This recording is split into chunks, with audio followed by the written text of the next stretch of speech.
No, Batman. Batman.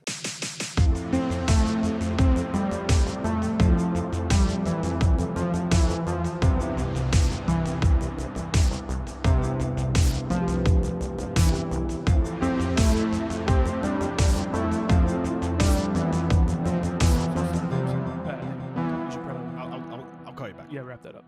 I'll call you back, Mike. Well, hello there, and welcome to a brand new episode of the Confused Breakfast Podcast. Do you remember the pure joy of a trip to the video rental store as a kid? I do. The excitement of walking down the aisles, browsing the names and the artwork, and finally deciding on the movie you were going to take home with you. Yeah. Sure, it's hard to beat the ease of the modern era and streaming platforms where you don't even have to leave your house, but there was something truly special about making that trip as a child, picking a movie out by hand, and then driving past the toxic chemical plant on your way home.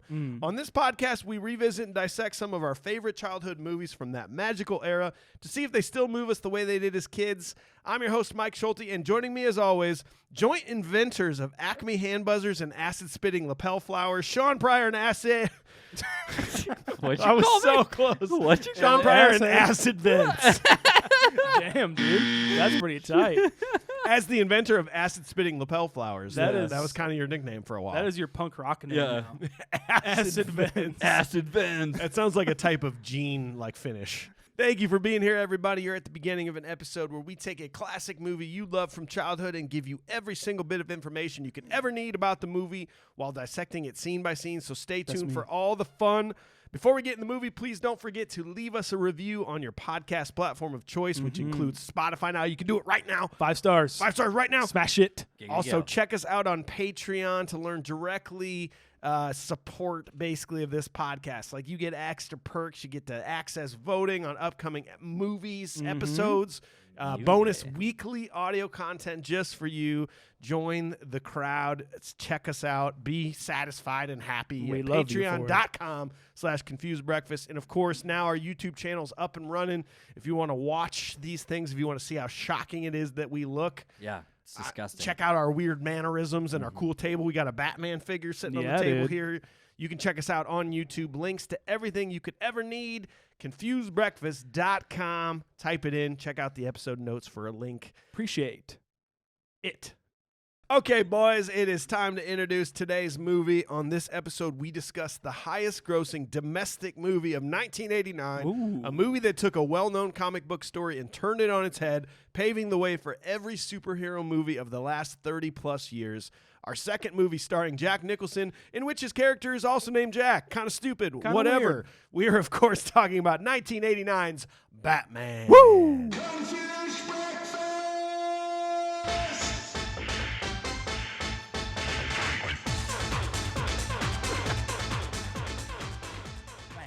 I did not make any notes whatsoever because, I just kind of forgot about where you would find this movie. Can you remember? I bought it on Prime because I was on an airplane. I was going to be on an airplane, and I wanted to watch it on my phone. That was it. You got to purchase it, right? I believe you can find it on HBO Max because HBO Warner Max, Brothers. HBO Max and Hulu has pretty much all of them right now. If you have a subscription on Hulu, you can find it there too. There you go. Yeah. My bad. All right, so It's fine. My bad. In order to properly dissect and review this movie with a modern eye, we must first discuss it with pure nostalgia, talk about the first time we saw this movie, what our rating was, what our experience was. AJ, you get to start it off, baby. Yeah, I do. Yeah, dude. Do me right. So when I first watched this movie, it kind of scared me. Jack Nicholson freaked me out. Yeah. When that girl took off that mask and showed up in that mask, I was freaked. Like, I didn't understand a lot of it. This movie came out in the year I was born. Yeah. And seeing it later on in life, I remember watching it with my brothers and I think my dad and stuff, and we just had it as a kind of a movie night, if you will, in the living room. And I just remember not really being able to comprehend a lot what was going on. And so that being said, I think honestly my original nostalgic rating of this is probably like a 3.5. Damn. Yeah. Okay. Shaun, what about you, buddy? Hey, Yeah. Hey. This is You haven't seen it? This is a big movie for me. You haven't guys. seen it? From nostalgia-wise, this is Oh, a no. huge movie for me. No, I have seen it. Okay, I thought he was No, doing no, the no. thing that he does where he's like, you know why it's such a big deal to me? Because I haven't seen it. Yeah, exactly. Oh no, I think this is actually maybe one of the first VHSs ever released. If I'm Okay. not mistaken, this is one of one of the first ones that kind of came out. Yeah. Obviously 89. I was born in 91, so I think my parents just had it on hand and like they just were like, "Hey, watch this." And like you said, Jack Nicholson scared me, Yeah. but Batman completely engrossed me, and all I was obsessed with was fucking Batman. To this day, really, I love the character of Batman. It's probably my favorite superhero of all time.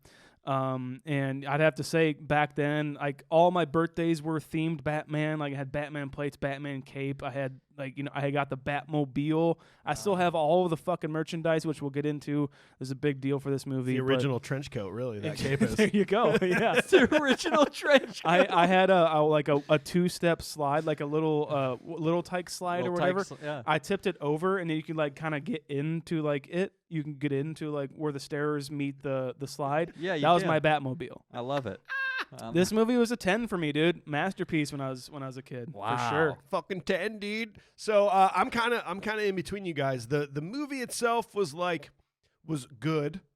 I liked aspects of this movie, but for some reason, this movie, the logo, Yeah. the black and yellow logo, Yeah. trips my nostalgia meter like Yeah. nothing before. I mean, like something about I just see the cover of this movie. Yeah. And it makes me go. That is- It's like seeing Halloween on a piece of paper. Yeah, true. Like the word Halloween. It just makes me go nuts. I agree with that. giddiness of Yeah. how perfect that logo is and how perfect of a time this movie came about to like change superheroes. We had never seen anything like this at all when this came out, and it was a little spooky, little spooky. But I mean, we owned that on VHS and wore this thing out. And there were certain parts I didn't want to watch or tried to avoid, but certain parts that were so cool. So like I'm an 8.5 Nice. on nostalgia meter. So that's a 7.33 for us as a group nostalgia rating. Okay. That ties us with Jurassic Park. All right. Right below Uncle Buck, right above Cool Runnings. Nice. Wow. Seems Okay. like a good spot right there, you know? Yeah. I dig it. Cool. Man. So next we like to dock You got it. Yeah. all important details of the movie. Sean, that's your job. Let's hear what you got to do. Produced by Peter Guber and John Peters. Based off of characters created by Bob Kane. Written by Sam Hamm and Warren Scarron. Sam Hamm. Warren Scarron, our boy for Beetlejuice. Another Oh. Tim Burton. He wrote Beetlejuice. Must be in on the team. Cinematography by Roger Pratt. I don't think any relation to Chris. Music by Danny Elfman. Damn it. Edited by Ray Lovejoy. Makeup by Nick Dudman and Paul Engelin. Directed by Tim motherfucking Burton, dudes. Damn. Cast: Michael Keaton, Jack Nicholson, Kim Basinger, Robert Mule, Pat Hingle, Billy D. Williams, Michael Goff, and Jack Palance. After several writers did treatments for a Batman film, eventually Sam Hamm and Warren Scarron got it right for Warner Brothers and bought the script. Burton was hired, but the project wasn't greenlit until the success of Beetlejuice was seen. I understand. The tone and themes of the film were inspired by The Killing Joke and Frank Miller's The Dark Knight Returns. The film pulls heavily from the Red Hood origin story for the Joker, having Batman cause the deformation of Jack Napier by excess chemicals. Jack Napier wasn't in the Red Hood or any of those comics or anything. They made it up for They this just film. made the whole Right. thing up. Mel Gibson, Kevin Costner, Charlie Sheen, Tom Selleck, Bill Murray, Willem Dafoe, and Harrison Ford and Dennis Quaid were all considered for the role of Bruce Wayne. I think they all have very strong chins. Yes. I would have loved to see Very- Mel Gibson. Very No. good cowls. No. No? No, I don't No? want to see Mel Gibson in this. What? No? No. Wow. Willem Dafoe. I mean, you would have been a good What about Joker. Kevin Costner? No. Yeah, come on. Just no from Mike. Okay. Producer John Peters suggested Keaton for the role, and having Rude. worked with him in Beetlejuice, Burton agreed. Tim Curry, David Bowie, John Lithgow, Brad Dourif, Ray Liotta, James Woods, and Robin Williams were all considered for the Joker. Did you read more into the Robin Williams thing? Yeah, he was kind of on board, right? Yeah. They like literally said you got the job. Yeah. And all they were fucking doing was trying to bait Jack Nicholson into to force Yeah. him in to take the job. Yeah. Yep. Then Jack Nicholson they go, well, Robin Williams said he was going to do it. So Jack Nicholson takes the job. They release Robin Williams, and he basically said, fuck you. I'm never, all of Warner Brothers. All Warner Brothers. I will never be a part of any of your things ever. Yeah. Kind of crazy. Yeah. Again, another role that I would have loved to see Robin Williams My in God. instead of Jack Nicholson. My so God. sorry, guys. And now he's dead. The I know. studio Oh wanted my a movie star God. for I the hate role, it. and Nicholson I was hate it. sorry.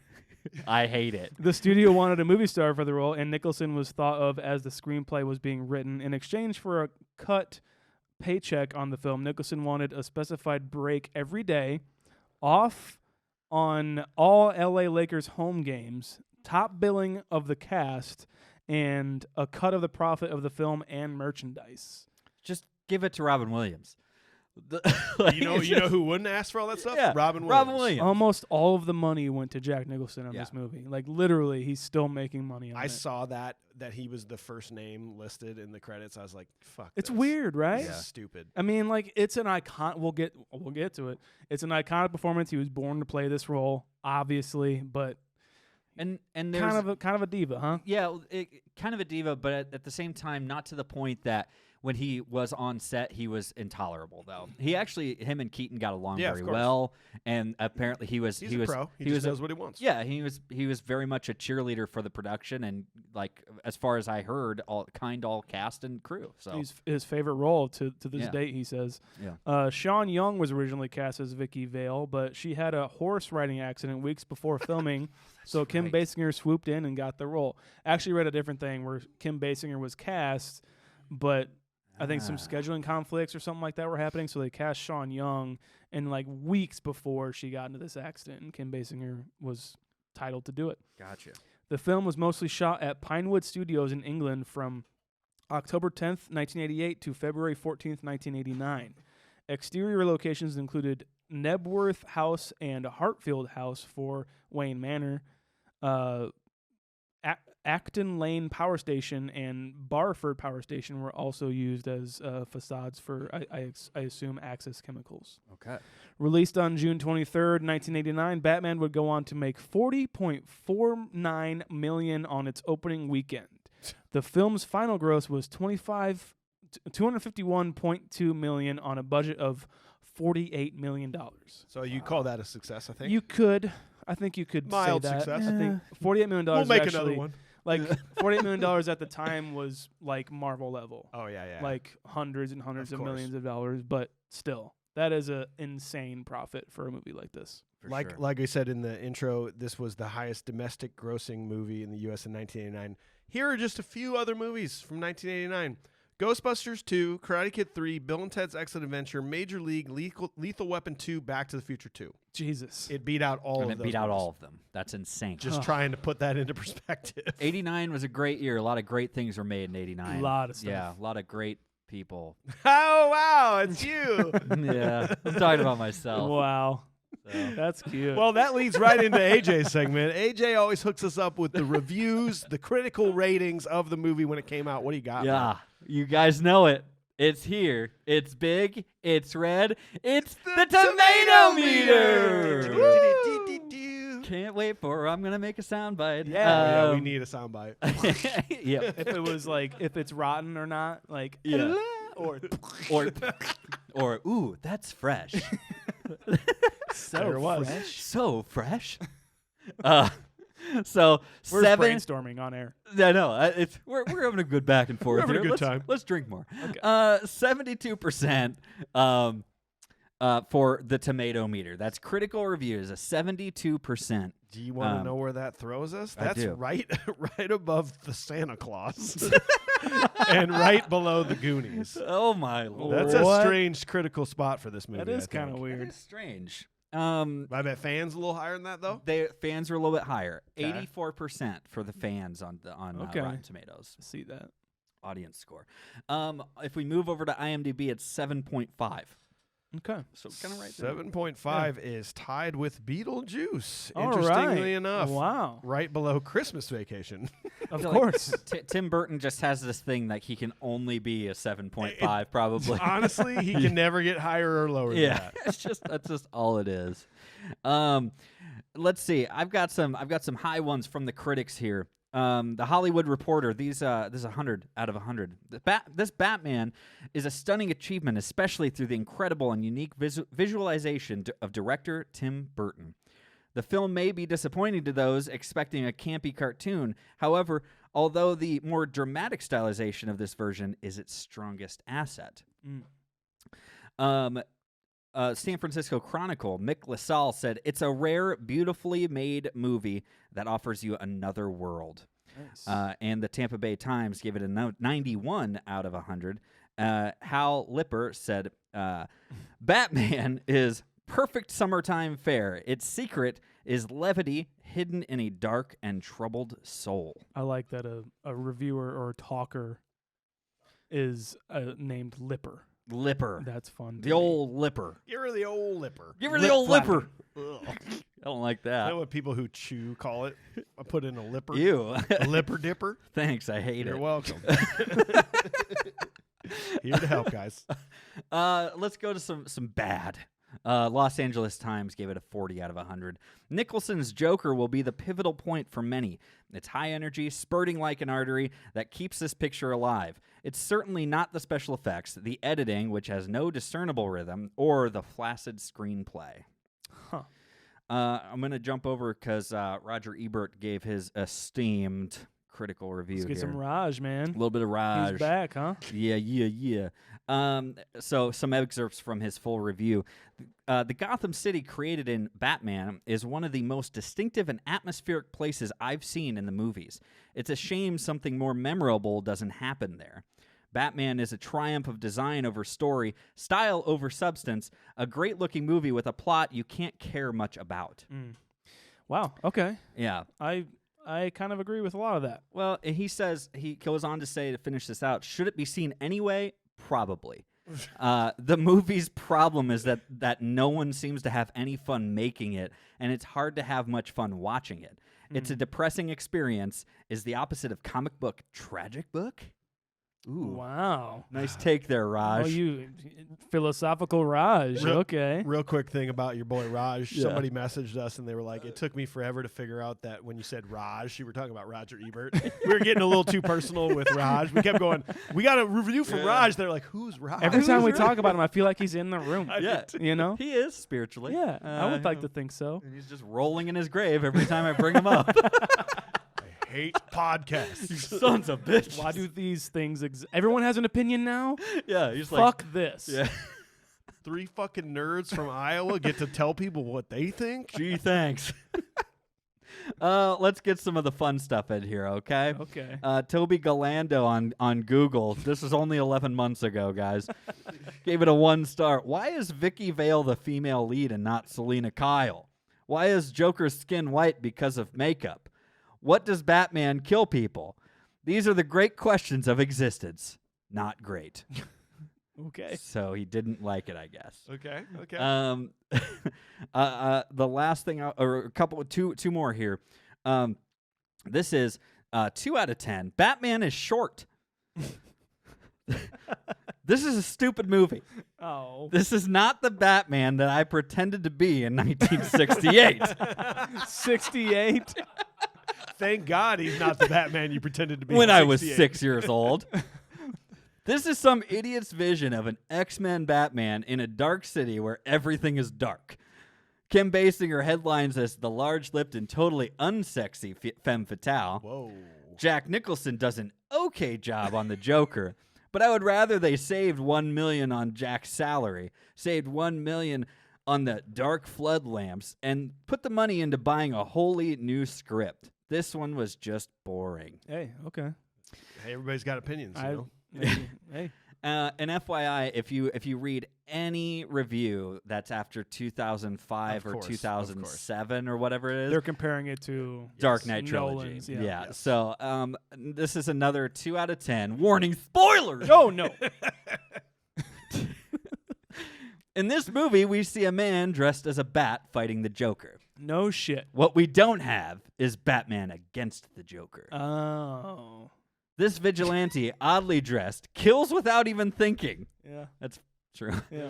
And has no fighting or intelligence skills and is surrounded by a bunch of idiots. Alfred, his butler that doesn't even care about his master's double identity. Vale, a journalist, photograph, nobody cares. An anonymous Gordon, and a very strange Harvey Dent. Good music and scenarios. Nicholson, amazing in a role that wasn't too right. Good Keaton. The story was written by Monkeys and Tim Burton. By Mick Monkeys? By Monkeys. Oh, okay. Sorry. I know. Cool I was word just pick. trying to get in there, but yeah, this story was. You know what? This is why I stumbled. Okay. Yeah. This story was wrote by Monkeys Okay. and Tim Burton. There you go. It does end by saying you should go watch the Dark Knight trilogy. Yeah, Heath Yeah. Ledger. Because this is 2013. It's We've got new grounded. movies. The Nolan verse is grounded. Yeah. It's Batman. It's not grounded. Yeah. What are you Jesus. talking about? You're grounded. Yeah. You're grounded. Your son. All right, hey, before we dive deep into this classic movie scene by scene, quick update on our awesome partnership with Felix Gray, the company that makes the blue light filtering glasses that you You can see bet. us wearing right now. I went to Texas last week Why'd you do that? because I was going to visit my wife's parents who are living in an RV park down there. That checks out. Because they're retired. Thanks for telling me. And I forgot my non-prescription. I brought my nighttime Ah. prescription ones, but I had told you I bought 2 pairs. I've been Yeah. wearing them both all day long when I'm on screens. Forgot the non-prescription ones. Okay. And dudes, I had a headache all week. Got Yeah. a headache, Mike? Take this. Take this. Hey. What What? are these? Felix Gray. How am I supposed to swallow that? No, Mike. You open it up. Take the green bluish pill. It's hard to swallow. Easy to see. Great commercial. No, what I was trying to tell you is I'm the type of guy that doesn't notice when things are good. I'm just like, yeah, this is life. But Yeah, when yeah. like things go bad, I notice them. So I knew the glasses were great. I knew they were working, and I felt great about them. But then where I really noticed them is when I didn't have them. Yeah. Okay. That's when I was like, whoa, I've been wearing these glasses for like 2 weeks, and now I'm not wearing them. My like headaches came back. I didn't feel like I slept that great. I really do love these glasses. I mean, they are a great partner. They are sponsoring this podcast, but truthfully, I do love these glasses, and we think you guys are going to love them too.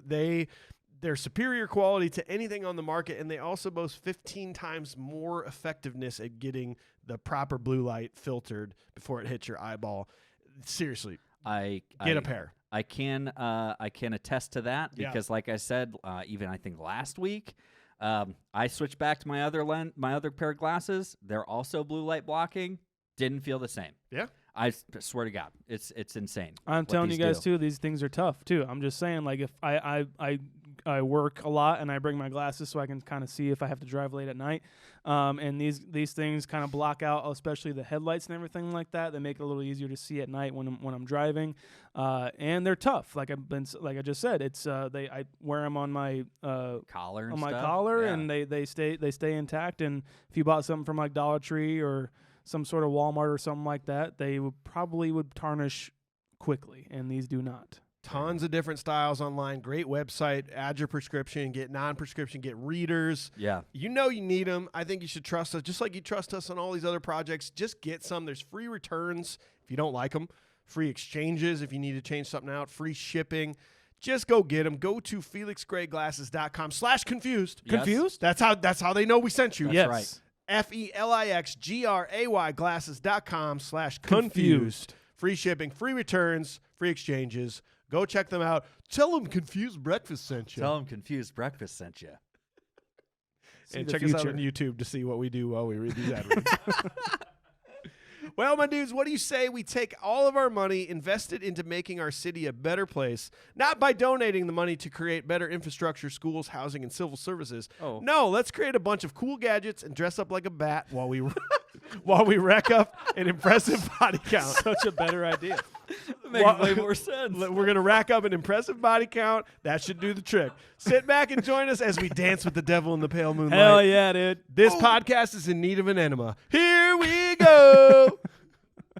You're just adding everything you could. I just take notes and I just add things in there. Oh, that was maybe one of my favorite ones so far. All right, so in a back alley of Gotham City, a tourist family is mugged. After the crooks get away, they are attacked by a man in a bat suit called Batman who lets them live. Lieutenant Eckhart shows up at the scene and dismisses rumors of a giant bat. However, reporter Alexander Knox believes it to be true and is trying to find the evidence. Meanwhile, the mayor of Gotham City has held a press conference introducing the city's new district attorney, Harvey Dent. Knox meets one of the paper's new photographers, Vicki Vale, who is also interested in finding out more about Batman. They make plans to go to a charity benefit at Bruce Wayne's mansion to confront Commissioner Gordon. Yeah, dude. This intro as a kid just was mind-blowing to me. The first time I saw that, I remember. I mean, first of all, the music. Danny Elfman has never written something bad. It might be his best theme. Yeah. Maybe. You think of this when you think of Batman. Absolutely. Like I was more into the animated series, I think, and they took his theme for the intro of that. And it is just like Hans Zimmer with The Dark Knight is very, very fucking good. Of course. It is Obviously. so good. Yeah. But this is just on another level, man. It is. Mm-hmm. It's maybe the best theme he's ever done. Well, and you talk about this title sequence, which is so cool because it eventually shows the bat symbol, and it looks like it's like, oh, it's going around. Tim Burton said how important this was to him because think about all you know about Batman leading up to this is I'm gonna say it. The terrible 1950s and 60s. Yeah. Bam, pow! Look at my boner in my pants. Like, that's a big deal. That is all everyone knows about Batman, really visually up to this point. Up to this point. So for him to come out right off the bat to be like, this is not your fucking Batman that you know. Yeah. This is dark and this is different. That's what this intro does. He said very specifically he wanted it. He's like, no, we're not doing the tights and underwear thing. Yeah. Like we're getting a suit made, a bodysuit. Like he's got to have armor. Like we need to make sure he looks like he can take anything, even a bullet. Yeah. You know? And the costume department had a difficult time because they based off of that, what they didn't want was the tights and everything like that. Yeah. They're like wanted more like bulky latex, and Michael Keaton was kind of a little short and stocky, you know. Like they had to like bulk up the suit and make him look a little bit taller. So they were hesitant on the casting of him. The costume department was like, I don't know what we can do, but obviously they made it work. I mean, the importance of you forget that literally this movie was what made Batman what it is today. Yeah, we don't have anything. No, none of the things we have now. As far as films go, yes, for as sure. far as films go, exactly. Yeah. Yes, That's the hard thing to remember today watching it. Yes. Is that how it just completely revolutionized the idea that you have of Batman at this point, and he's this dark figure. So I don't know. He is the Dark Knight. That's my favorite Batman, and and I'm sure the show has its fans, and I'm sure it's hokey and fun for people to watch nowadays. But this is just like the bam. This is as gritty as it gets. You don't get any of that. You get overblown gunshots in this movie. But I will say too that the production design and the set design. This is the only Academy Award that it won at the 90. I think Academy Awards. Makes sense. That it won for best production design and everything like that, and for good fucking reason. These are sets, of course. All of what you see in Gotham, besides it being like a combination of matte paintings, is all sets, and it's fucking incredible. Like we were saying 2 weeks ago with The Shining, it's just like I don't know how this isn't a real place. Like I know Nolan movies nowadays, he shoots like Chicago and New York and other big towns to like kind of combine them and make it look like a weird but also a tangible place. This is just Gotham City's made up. It's completely gothic and made up, and it's incredible looking. The way that they're able to draw you in right away with the environment, right, and the set, and I think this is maybe one. The set and the music is the biggest positive for me, and the thing that drew me in the most, obviously. Then you get into kind of the introduction of this movie, though. Yeah. And I have to say, probably one of the most believable performances of me is Goon number 2, who waves the gun in their face and stuff and knocks the guy out. Yeah. That guy, when he says, at the end, when he's just talking to me, he's like, shut up. Do you want some of this or not? Like, and I'm like, that is the best performance I'm seeing right now. That's very compelling. This is insane. Like, I will shut up. Wow. And Goon number 1 is definitely like the most quintessential. I don't know, man. You ever you heard about Gobbs, right? He's like, well, Gobbs got what he got, and you're just like, this is a mobster movie now. Yeah, it happened to Johnny Gobbs and Ricky Scabs and Larry Lungs and Bobby Boots. Have you heard about them? It's a gangster thing. And apparently in Gotham City, there's just like, if you live in town, you just have like diseases all over your face. Yeah. And like, this is just what you look like. You just got scabs and You know you're in a crusty, crime-ridden town when there's steam coming out of every orifice. Every freaking thing. Were you guys? I think we're on the same page. I have not seen this movie in a long time. Sure. Yep. Were you completely faked out by the intro? Were you like, oh, great, here's the parents. other Bruce Wayne intro that we've seen? It's true. Yeah. I thought it was, they were kind of like reworking it a little bit, at least to my mind, because we think of what That's happens all later. we think of. Every movie has done the Bruce Wayne with his family. And great. They got shot. Thanks for the origin story again. That kind of thing. Total fake out there. But that fucking dad is a dumbass. He literally leaves. I'm trying to hail a cab. He leaves the area where the most cabs will be because the theater just got out into an alley. This dad deserves everything he got in this part. No, let's get out of here. It's too crowded. Let's go to an ill-lit place where we can get mugged. Hey, kid, put away the map. I'm the smart one here. Let's go to this alley. I've got Dad GPS built right in. I don't ask for directions. What? Get the fuck out of here. Come on, man. I couldn't believe that dad, man. Yeah, it's really frustrating. The mom is just, it's like, okay, wow. Damsel in distress idea. Don't scream, lady, if you value the kid. And it's just like, and then sure enough. Well, I wouldn't be surprised if that kid got shot. I know. I just feel like a stray bullet's coming right back for that kid. I told you. I done told you. You would think the most badass thing to say to anybody if they're like, "What are you?" would be, "I'm Batman." Yeah. But let me tell you from experience, it doesn't work. Oh. Every time as a 12-year-old I said that to like a girl or something like that, it was, I am the way I am now. Like, look at me. Like, I'm wearing a loud shirt. You're the opposite of Batman. Right? Exactly. Completely. You are not Batman. I can't get that energy. Well, that's the reason why you weren't dressed as a bat. Very true. Fuck. Very true. Yeah, that's sexy. Did you know that Michael Keaton improvised that line? The I am Batman line? Thank God. The original line was, I am the night. I am the night. That was what he was supposed to say. Oof. And Michael Keaton's like, listen, I just did Beetlejuice. Also, Mr. Mom, if you remember that. I'm really funny, and I'm going to add a couple things to this movie.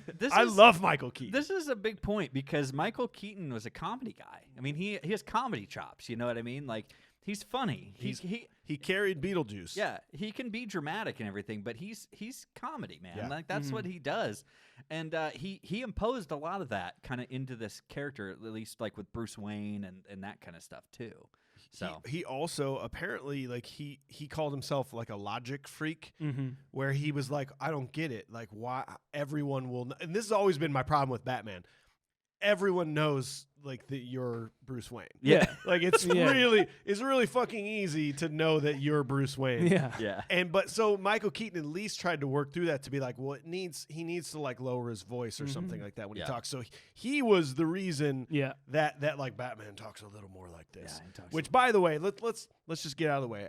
Let's talk about Michael Keaton as Batman. Okay. I much enjoy many of the aspects of Michael Keaton's Batman more than other Batman. I do too. I think he's my favorite Batman, and this isn't. We'll get to it. This isn't even my favorite Batman movie. No, of course not. It's really great. His performance and his portrayal is just. I think he's the best Bruce Wayne to Batman ratio. Okay. I think that's where it is for me. I'm fully on board with that. Yeah. Hot take coming in. Okay. Val Kilmer. I dislike. I don't believe him as Batman. Like a lot of everybody I talk to are like, people bring it up, and I feel like some people bring it up as this point of like, no, I understand what I'm talking about. I've seen the old movies. Not even the hands on your hips. It's on your rib cage. On your rib. You heighten the stakes of your seriousness when you do that. Well, I just I think that and. Check us out on YouTube, please. Please check out on YouTube. You'll get what I'm saying. Like they bring up Keaton as like this end all be all. It's like, yeah, Christian Bale was good, but did you ever see Michael Keaton? And I'm just like, yeah, I did, and he's not fucking Batman, guys. Like I know what you're talking about, but at the same time, and let me put it this way, I gotta dial it back here because I get upset. Michael Keaton, I think, was working against a lot of things. A clunky Batman suit, clunky visuals, and like special Batman effects that you're supposed to get that aren't practical. Like the reason I think a lot of people love the Dark Knight series. This does seem like a little bit more impractical, and it's very clunky. He's not a fighter; he's a bruiser. In this, man, he's a tank, and that's what's upsetting to me about Michael Keaton's Batman. I love the suit. I love the visual of him. I do not buy him as this crime fighter guy. You know what I mean? Now, I will flip this around for you, and I love him as Bruce Wayne. Okay. 100%. So maybe I'm the opposite of you guys. I think he's a great Bruce Wayne, whereas I feel like Batman is just so clunky. I think I more meant the overall package. Okay. I just the overall version of who we want Bruce Wayne Batman to be was like. Yeah. I'm not saying he's the best. I'm just saying I very much like. You like him. I like, and he had to kind of come up with this all himself. Yeah, like, you're right. He sort of created, and then like Christian Bale took some of that stuff to like too far of a level, like I'm Batman. Tell me where it is. Where are Shaun's going? Where's the trigger? Where is it? Those are the only things that I really don't like about the newer Batman is sometimes Christian Bale's overacting of that. But but whatever. Yeah, I mean, I just like Michael Keaton. Yeah, I think he's at this point in the years that we've had. Yeah, that's what I'm saying. He's the perfect choice for this, and like there was a lot of hesitation from like fans, like when he got cast. Like he's Mr. Mom, like you were saying. Like Mom. He's a comedic actor. I don't understand, but like is he gonna fill out the suit? Exactly. And then I think he proved to a lot of people that he's got this range, and I think I do kind of agree more on the side that he's the best Bruce Wayne. I think he's a wonderful Bruce Wayne, and maybe a lesser Batman, but he is still my Batman. Yeah. So just check it out. That is Michael Keaton underneath that is what you're saying. Yes. Okay. Absolutely. I wonder if this has a year on it. We'll get into a little bit more why I appreciate his Bruce Wayne more than some others here coming up, but yeah. Well, let's talk about a few other characters. So you've got like Commissioner Gordon. Right. Not my Commissioner Gordon, I don't think. I just think he's just kind of a big in this movie compared to some other Commissioner Gordons. I mean, there may be like some of the characters like Harvey Dent we'll get to, but like those kind of characters aren't brought up enough. There's just not enough involvement of them in this movie. And so maybe that's why I'm just like, it doesn't really matter who's playing them or whatever, but like comparing it to The Dark Knight, which is again, I'm sorry, we're going to be doing that. Of course. Yeah, like you're doing this at home right now too. I'm fighting it as much as I can, but it's hard not to make a reference every now and again. It's just Gary Oldman is just so good, and like this is a good portrayal at the time of a down and kind of like gritty commissioner. I like his performance, but I think I kind of agree. All right. AJ just took a shot of Cedar Ridge. All right. Here we go. Okay, so, what are we doing here? Again, I'm going to disagree with you guys. I love this guy as Commissioner Gordon. Okay. I think he's brilliant because it's because Commissioner Gordon was not the crime fighter to me like we got with like Gary Oldman. You know what I mean? Sure. But now there's the cartoon version again as well. I really like the cartoon version. I think he played this very well. And this is an ongoing character that goes even past like Keaton's Batman, that kept continuing on even through Clooney, I think. Yeah. And him and Alfred. Him and Alfred, continued on until your Goo or Gog or Goff. Goff. Sorry. And I love their character. This is one of the things that as a kid it took me a long time to get out of Alfred the Commissioner, that kind of a thing for me, right? And I really do enjoy it. His voice especially was a big deal to me. And now then I'm going to take this a little bit outside of that, and it is I am absolutely devastated that we did not get a Billy D. Williams Two-Face. Same here, man. It's kind of shitty. In fact, he has no role in this movie. No.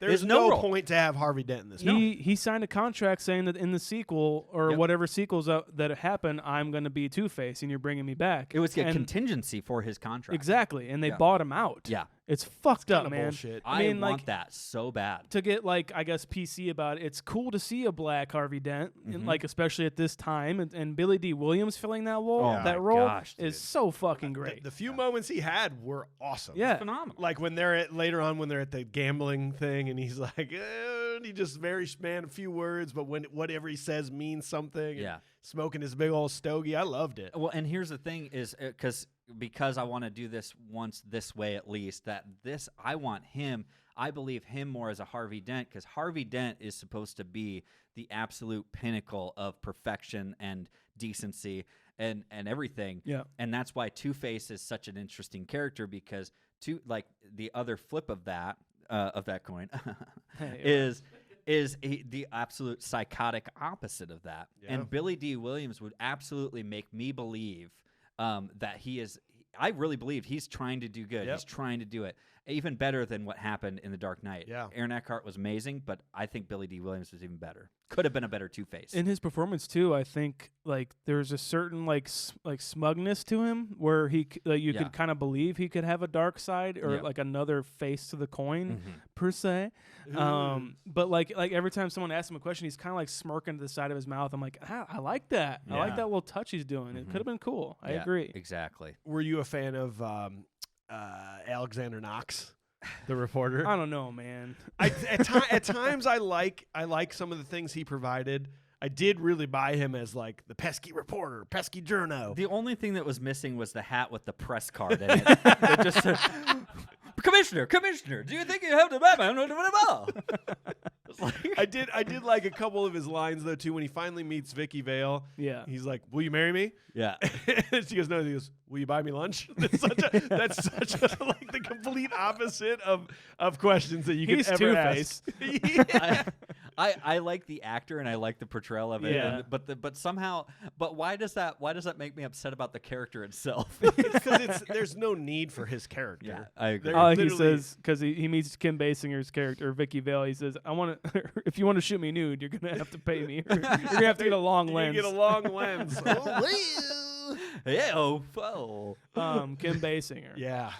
Whoo! I do not agree with the reviewer of like what do they say? She's not hot or something like that. Oh, she yeah, is that's a smoking. She's wine. still gorgeous. She is She's- yeah. completely. Absolutely. Oh my I mean, God. so has she already had Eminem at this point, Oh, that's a good question. or did Wait. like Bruce Wayne? Wait, what? Wasn't she in 8 Mile? Wasn't she his mom? She was, yeah. Okay, I was just Yeah. saying. I But- just But didn't yeah, know. that came out way later. Is that what are you asking? I don't know. You What think are you I know implying, things? Mike? You think I fucking know about movies? Sounds like I'm listening to a BuzzFeed article. What's going on? She's pretty good in this movie, though, don't you think? I think as an so. actress. Yeah, I like think- her a lot. I think she's good in this. I do like her. I don't know that like somebody did say it's like, why isn't it somebody else? Vicky Vale seems like kind of a throwaway name. Is that just a made up character for this movie, I or think was it's that from in the comics. I think she was in the comics. Yeah. But at the same time, it's obviously later on, not trying to dive over into Batman Returns, but you know, it's they do the classic, just like, yeah, it didn't work out. So Yeah, she died. yeah, she's she's dead? It's fine. we decided not. No. Apparently, Michael Keaton and Michelle Pfeiffer were dating at this Yeah. time, and they wanted Michelle Pfeiffer in this, I think, as the role of Vicky Vale. I think so. And Michael Keaton was like, "No, That's right. Yeah. no, No, I need some time away. I'm trying to get away." For the love of God. She's working on a Dangerous Mind script. It's coming out anytime now. All right, let's move this on. What do you say? Well, I have one last No, thing. we're gonna move it on. Okay, that's I'm fine. joking. Go ahead.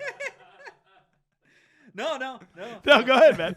Whatever you want to say. No, I just love the Easter egg of the Bob Kane artwork that he gets That's that Knox true. gets handed Yeah. What in do you this mean? part. So while Alexander Knox is walking through, Yep, he's and they're obviously making fun of the him. laughing stock of this newsroom essentially.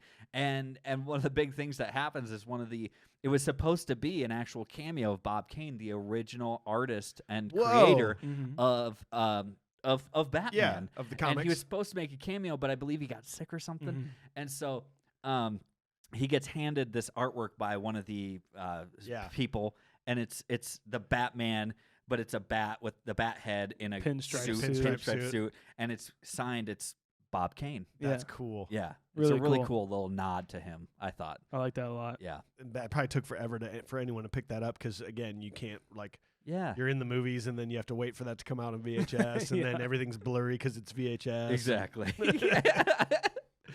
All right, so scene 2, mob boss Carl Grissom is worried that Harvey Dent will find out about their connection to the Axis Chemicals plant. One of Carl's men, Jack Napier, has been sleeping with Carl's mistress, and Carl sets him up to be killed by Eckhart in a police raid at the chemical plant. At the charity benefit, Knox fails to get information from Gordon. Vicki Vale meets up with Bruce Wayne. Bruce leaves in a hurry to follow Gordon to the chemical plant. You know what Carl Grissom? Carl Grissom. Grissom? You know Carl Grissom is a bad guy because after every like scene exit, there's a rattlesnake sound in the soundtrack. It's like, Seriously? Oh yeah. What? You know he's a bad guy, and when that happens. Really? Yeah, did you not notice that? I never knew that. Every time, Jack Palance, dude. Jack Jack Palance is the fucking Palance. greatest. Yeah, he is kind of a what would you say? Just kind of an idol or a legend in Hollywood. Oh yeah. I mean, City Slickers and stuff like that. Yeah. That like it's just phenomenal roles and much obviously way beyond that. Yeah. Way before that. A But lot of westerns like yeah, Cool Hand Luke. Cool Hand Luke. It did feel, this is probably a little towards the end of his career, though, right? Like, Yeah. Yeah, it did feel a little bit like, you know, like looking back on this movie, it's kind of like, yeah, okay. They said it was It's a little said over the top. Yeah, Tim Burton was a little intimidated by him. Oh, yeah. And he was like, and Jack Palance, love him, couldn't hear a damn thing. And he would Yeah, just it's have these true, yeah. moments of calling, like, you know, action or whatever, and Jack misses a cue or whatever it happens to be. And he's like, do you know what the fuck I've done, Tim Burton? I don't even know who you are. Like, Yeah, this is like Tim Burton's big like first studio thing, and he like when he cast Jack Palance, you're right. He's just like super intimidated by him, and he's like pretty much deaf. And so he's like action. He's just like, I said action. Jack, huh, huh? Jack. Oh, and you will burn for this. You are my number one. I don't like that. I don't like that. That's what I don't like. I don't know. It's just weird. I don't like that acting. Yeah, it like, but I buy him as the old timey mob boss. I think he's great Yeah. in this role. I don't buy that Alicia sleeps with him, though. No, Don't buy that at all. No sugar bumps. Don't even buy that Alicia sleeps with Jack Nicholson. I don't even buy any of this. No Sugar bumps? sugar bumps. Do you think we forget this a lot of times? I'd like to make this a thing that happens every episode. Yeah. I'll do my best, but Okay. Bring a most blank punchable check. face. Yeah. Oh, okay. Forgotten. Yeah. The most punchable face is Yeah. Eckhart. Yo, Eckhart? yeah. Lieutenant Eckhart is 100%. the most punchable face in this movie. Yeah, I'm gonna agree with that. One. What a you just want to punch him. There ain't no Batman. There ain't no goddamn. I don't have an Adam's apple because my chin connects to my chest. I don't have a neck. And you had to dub all of his lines because he was actually chewing a cigar on set the entire time. He's just, Jesus, man. he's just constantly caught in between. Never mind.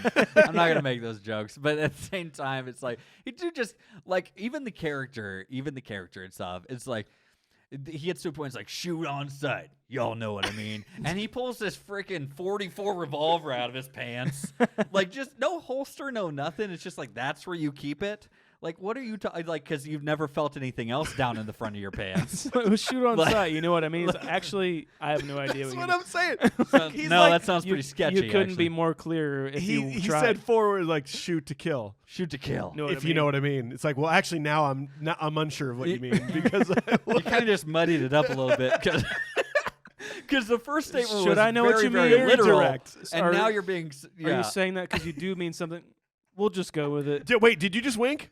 No, no. Did you wink when you said that? Oh, no, I was passing out for a sec. Sorry, I was passing out for a Thinking sec. about hot dogs. human. You got He him. looks like he got him. looks like he loves a good hot dog. He cooks them over the steam that's pouring out of the fucking city's cracks. That's how he cooks his hot dogs. he saves it. He just keeps. He buys a raw package of hot dog and just puts them on a storm grate while he's like fighting crime. He keeps those in his pants too. You imagine. Listen, stores him in the same place that Rob Schneider does for his joint and his 51st dates. Puts him back I there. want to point out why this podcast is so great. A million movie podcasts have talked about Batman 1989. No one has spent this much time on Lieutenant Eckhart. And that is why we are different than everyone else. He's the greatest. It keeps him coming back, baby. I gotta humanize the goons for a second. Just off of this, We haven't done that in a while. It's the exact same thing of what you were just talking about, though. It's just like they're all like, "Yeah, let's all rush on in," and like they're going in, and their buddy cop pairs are like, "What the fuck was he talking about? Like, does he really want us to kill people right now?" It's like, should we be wearing masks when we go in here? This is a pretty toxic place. I don't know. It's like, do we have gas masks? I mean, this place going in here, I'm not being paid enough for this. I gotta talk about the party a little bit. Oh yeah, we got to get to the party. The casino party.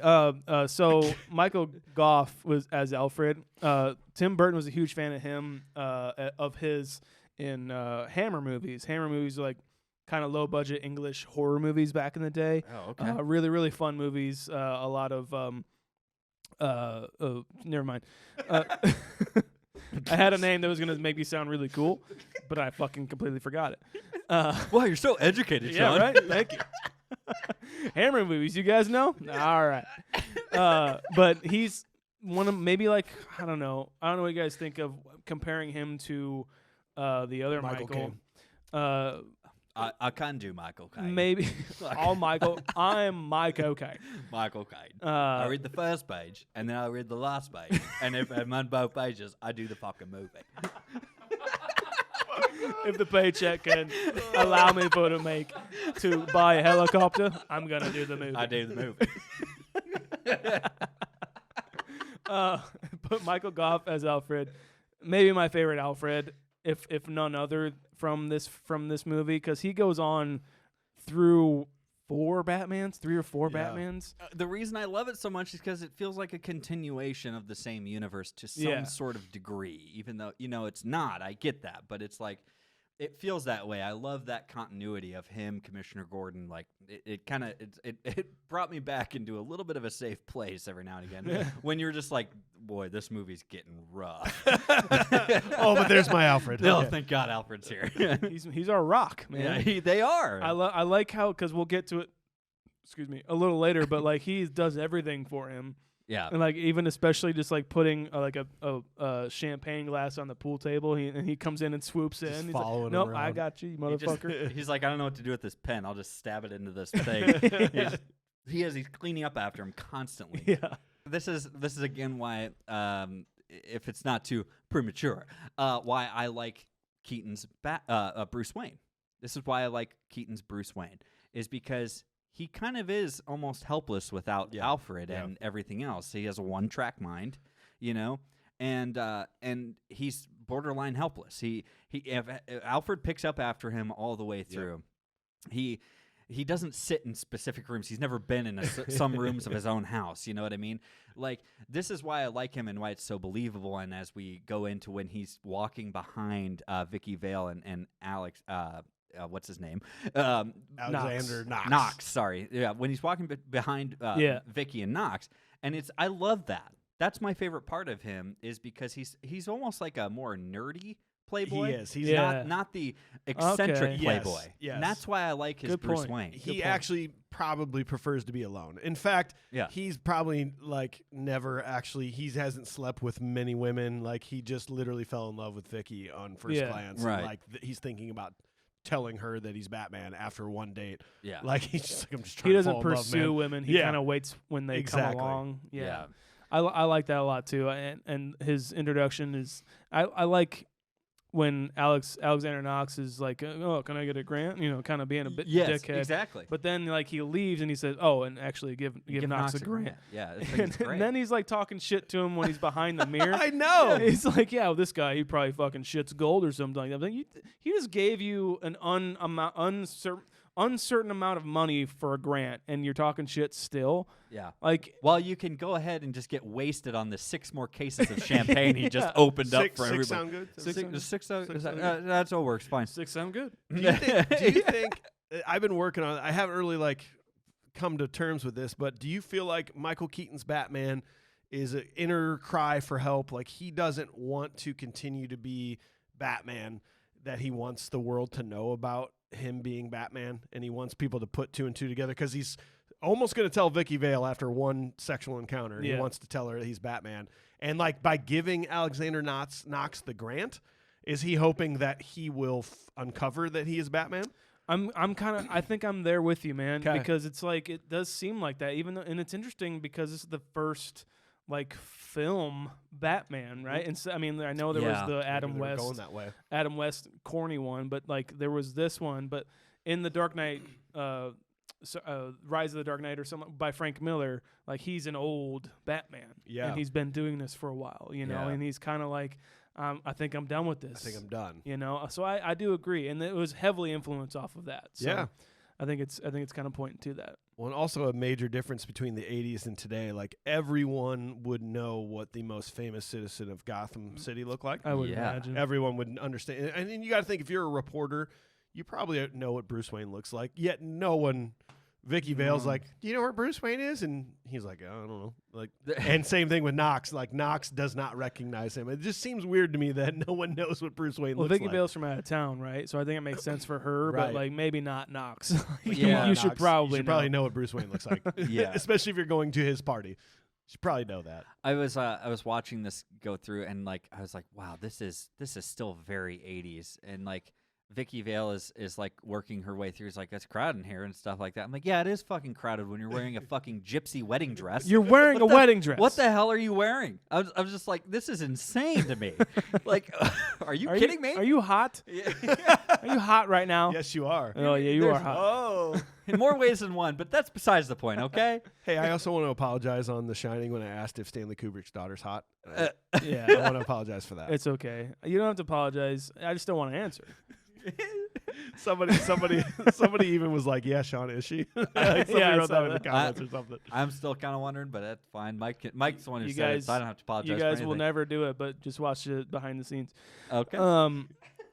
I don't know how many VHS tapes he goes through for security. Why is there 3 of them focused on the same room? And the clarity of And the who's changing audio. them? The Oh my clarity of God. the audio when he's zooming in on Commissioner Gordon talking to the cop. We got an In a room anonymous full of tip. 500 people. Yeah. They're all talking. Everyone's smoking and drinking and shit. Everyone's having a good time. And it still cuts right through. Who's on it? Eckhart. Oh my God. Son of a bitch. Oh my God. New guy's in the corner puking his guts out. Guts out. Oh my God. He says, "Oh my God," like 4 times when he finds out it's Eckhart. He does. And I love, like, it's like, I'm going to tell you this right now. It's like nobody gets that close to even, like, somebody you know. Like, I've never walked up to Mike and wrapped my arms around him and been like, tell me, son. Tell me what's going on. Tell me what. Well, times are different nowadays. Times are different. Yeah. Sean can't record this week. Oh my Oh God. my God. That's what it's like, right? You can't do it without me, right? Well, you know, before we move on, Yes. you know that at that party they were serving Cedar Ridge. You know what they You were. got to be. I mean, like if you're the highest class person in the world, Yeah. in Gotham City, like you're only going to serve the best. Yeah. Which obviously we've been telling you about is Makes Cedar sense. Ridge. Jesus Christ. Cedar Ridge whiskey is the number one selling bourbon in the entire state of Iowa, and it is growing insanity. It was Distillery of the Year in 2017. They are in our backyard. We're recording in Swisher, Iowa, just south of Cedar Rapids, Iowa. They're literally in our freaking back door. Yeah. They have the best pizza I've ever had in my entire life. They are a winery. It started as a winery and then literally fell into making the best whiskey. I guess we'll just try whiskey. I guess we'll just like knock this whiskey out of the park and be the best Yeah. in the world. Why not? You guys should try them. I mean, they are literally, we've been talking about them forever. They are the best. The best part about this is Shaun and AJ really, I don't really think they liked whiskey that much. You When- did. I did. And now they're both, I mean, AJ just took a huge shot, is now pouring another drink of it. We love this stuff, especially when we're talking about the warm feelings that the nostalgia brings us from talking about these movies. We really hope you'll go to a local store, pick up a bottle yourself, try it based on our recommendation. If your local distributor doesn't have it, go online to cedarridgewhiskey.com. You can literally order it to your door. You couldn't do this a couple years ago. You can do this now. I mean, you cannot go wrong. Bourbon, I was actually at a restaurant last night, and I had 2 different whiskey drinks. They were both made with Cedar Ridge because they are so freaking good. Flagship bourbon's incredible if you're looking for some recommendations. The quintessential single malt. Like, I don't even like Scotch. I love their single malt. Scotch is great. Yeah. I'm just not a fan of Scotch, but Yeah. the single malt from Cedar Ridge is incredible. Also, anything they have to do with Slipknot, they've got so many different types of whiskey that they've made with Slipknot. Heretic Anthem, spit it out, but don't spit it out because it's really good. Exactly. So please go check them out. Sorry to interrupt you with an ad. We're going to have a little cheers here. That's fine. If you're looking at our YouTube, you'll see that we actually do drink copious amounts of Cedar Ridge while How we're about that? here. Give Batman a little bit. Let him try some. Oh yeah. Gotcha, buddy. I gotcha. I got to tell you, they love their Cedar Ridge. They must be drinking a ton of it because this is the absolute worst craps table etiquette I've ever seen in my life. Okay. All right. He's just the guy's not even. He's just throwing the dice back at the And commissioner. people are just throwing money on the table. They're just like, here, $10 on the table. I don't know where it landed. And Never by the way- understood craps at all. So like all the random shit on the table, I'm just like, I guess. Yeah. Is this a chaotic game? Let me tell you right now, everybody would be losing their absolute minds if Okay. people are blowing Yes. on the dice. Okay. Even. Okay. You don't. So you don't You do that. don't do Don't that. do It's that. bad luck. They do that in movies. I've seen that happen, and they make you put the dice. Most people will make you put the dice back on the table and choose new dice. I'm talking about some real crazy shit that happens at fucking craps tables. I don't have a problem, okay? But I'm talking about some crazy 1-800 stuff gamblers. that happens on craps tables, and this is just the worst craps table etiquette Okay. I've ever seen in my life. And then you got Commissioner Gordon, who's talking to people. He's just like, well, we better get out of here. It's like, it's your shot. Oh, God. shit. He was on a heater. Where was your money He at? was on a heater. Never walk away from the table during a heater. That's right. Comes the heater. He's right. I'm telling you. It's really upsetting, guys. Well, let's move this on. Are we at Access? We're moving to it right now. Okay, cool. So at Axis Chemicals, Jack and his men are ambushed by Eckhart and his officers. Batman arrives and corners Napier, but Jack falls into a vat of chemicals. Batman escapes before Gordon's team can apprehend him. It turned out that Napier has managed to survive, but he is disfigured. Jack then returns to Grissom's penthouse, revealing his newly changed face. He calls himself the Joker and kills Grissom. Meanwhile, Vicky and Bruce share a nice evening in Wayne Manor. So this whole Access Chemicals thing. This whiskey. Yeah.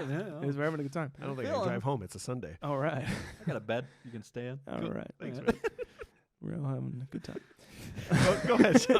Access Chemicals. Oh, Shaun was talking. Sorry. I don't know what it is about like this movie in particular, and like I don't know if it's like they're aping kind of gangster movies back in the day, kind of like this, like the 1930s, like James Cagney-ish kind of bit of it, but like the gunshots in this are like I don't know if they pumped him up to just blow out all of the theater speakers in the world when they showed this, but like it is so loud. And all of the ricochets are incredible. That's what I remember most about this movie, I gotta say. Roger Ebert made a point in his full review that is just like everything except for like this story that I cannot attach to. He's like the set design, all this good stuff.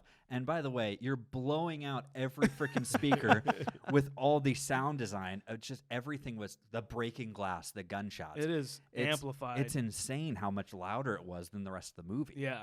Yeah. I just noticed it. I mean, it's ingrained in my mind as a kid, but like this time around, I'm like, Jesus Christ, I'm fucking turning it down, you know? Yeah. Do you? I guess back in the day, I was totally cool with this Joker origin story. Okay. But now knowing where we are in the world and other explorations of the Joker origin story, this is my least favorite. Yeah. I do not like this idea of like Jack Napier, he's the cool gangster until he falls in a vat of chemicals. Right. And he, guess what? He doesn't drown. And I guess He used to be a family man. turns out he doesn't drown because from lack of air, he just falls into this vat of chemicals, which somehow then goes into a lake. Look, flushed down into a lake. Flushes into a lake. And I don't like. And then they're like, oh, all it did to him was give him green fingernails. Right. Well, I don't know about you guys, but this is a pretty common problem in my world is falling into vats of chemicals. Luckily for me, it's just essential oils. Did you think this was going to be a bigger issue as a kid? Yeah, I really thought that falling in from scaffolding was going to be a bigger problem in my life as a kid watching this. There's just now all you got to worry about is putting on your patchouli in the morning. yeah, and the fact that there is in fact open vats of chemicals. It doesn't make much sense. Well, I didn't understand like what his defense was gonna be, like of just like turning on everything that he could. Yeah. Like he doesn't understand the No. ins and outs of this company. Like it just like is that just his distraction? Like everything's just like blowing up, and he's like, I'm gonna amplify the boiling. Yeah, if I take this thing. axe to this thing that I don't know what's inside of it, Which I'm he's sure good it's gonna with be axes, fine. as we've Wow. discovered. As we know. Wow. You think that's in his contract too? Wow. It's like, yeah, I need to use an axe I so have people to have know an I've been a axe. volunteer firefighter for a long time. But yeah. Question for you: did Batman let him go on purpose? I watched this a second time today, and I believe he did. There's a weird couple cuts on okay, it's on Jack, it's on Batman, it's on Jack. Then it's like back to Batman, and he kind of goes, Yeah. and he just sort of lets him go. I mean, like it's hard to distinguish his facial reactions through the actual cowl Like that the he's got eye going on. turn or But like something. you're right, it does seem like because the editing seems like he did that on purpose, right? I never thought that as a kid ever. Yeah. I And thought, oh with man, he tried your- to save him, but With the whole Dark Knight thing, and he's kind of aging. He's an aging Batman at this point. Yeah. Like it would kind of make sense. He's like, I don't give a fuck at this point. Let this guy go, and this is over. You Yeah. know, Yeah. like he just saw Vicky Vale. He's fell in love with her at first Yeah. sight. You know, He like wants maybe out. he just like wants out. I'll And he's just like, kill a bunch of criminals and then Yeah. we're done. Yeah, but- I think you're right. By the way, he's axing dudes in this movie. He is Like, killing people. He The is body. I heard the body count's like above 50 for Batman. Dude. Which, by the way, Batman doesn't kill He people. doesn't supposed kill not people. He to kill doesn't shoot guns, and we'll get to that Yeah. later too. Yeah, apparently he's got he's breaking a lot of rules in his old age, and I don't know. I think I don't know that he like let him go on purpose, but at the same time I'm not going to. I don't know, want man. to. Yeah. Can we let's just talk about, okay, let's take this time to talk about Jack Nicholson as the Joker. Okay. What are your thoughts now that he is the Joker? Going back and looking at this, is this just the performance of a lifetime that we all thought it was? Or is this just not even hold a candle to the modern day Jokers that we now know? It doesn't hold a candle to Heath Ledger, for sure. It's not even in the same universe. It's not, but it is like so. This movie is like the comic book version. Yes. You know, Right. and It's with like the middle ground almost, right? It kind of is. And then like the Nolan Heath Ledger thing is like the grounded, he's a human being, it seems. And like when this movie, it just seems like he's straight off the panel of a comic book, and it works fucking perfectly in this kind of universe. Am I wrong? No. I think you just have to decide, especially if you're going to watch it nowadays and revisit this movie. I think you just have to decide what kind of, like, what universe are you going to live in Yeah. for the Joker? Yeah. Because we know the cartoon, we know Jack Nicholson, we know Heath Ledger, we know Jared Leto. There's you know? Mark Hamill as in Mark the Hamill. cartoon. It's amazing. You Oh, know, jeez. you know, you think about all. It's just you have to choose. Like, hey, I'm going to tunnel vision into this version of it. I feel like, you know what I mean. Yeah. Otherwise, if you're trying to open it up to the other ones, they're completely different versions of the Joker. And Yeah. aptly so, you know, like you Absolutely. kind of want to change it up. And I think coming like from whatever, who was it? George something in the TV series. Yeah. Sorry. Nobody watched the TV series. I mean, he's a kind of a prominent name, but I forget his fucking name. Okay, yeah, go yeah. ahead. ahead. But coming from that to this, like the maniacal laughter, and even coming off of The Shining, dude, Yeah. like it is just kind of perfect, and like he's perfect casting. completely. like- No one else could have played this. Like we said in The Shining, no, like every role that Jack Nicholson takes, he was born to play.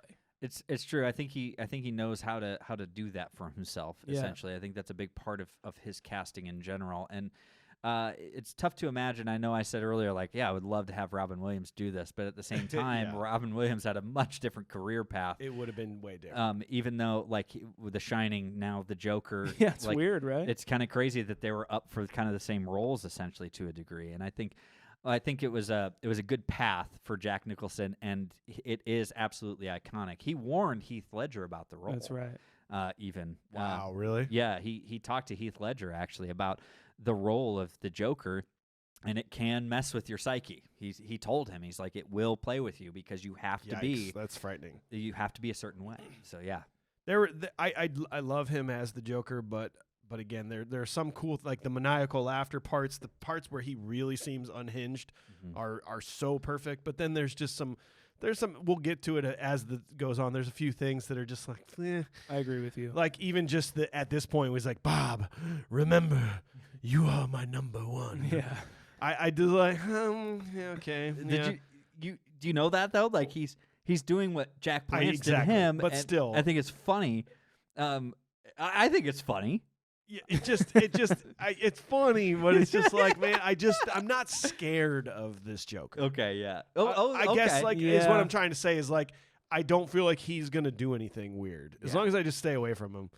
But where the other Joker is like, I'm legitimately terrified at what their mind to be in the same city as this person. I see. I get you. Yeah, for sure. I'm with you. And it's funny that we bring up Bob as his number one or whatever. It's like his best friend. It was, right? In real life. He suggested that he be cast so he could be a little bit more comfortable. I actually like Bob in this role. I do too. I think so, too. I like him in every movie that he's in. I can't name them all right now, but like he's a cool little character actor.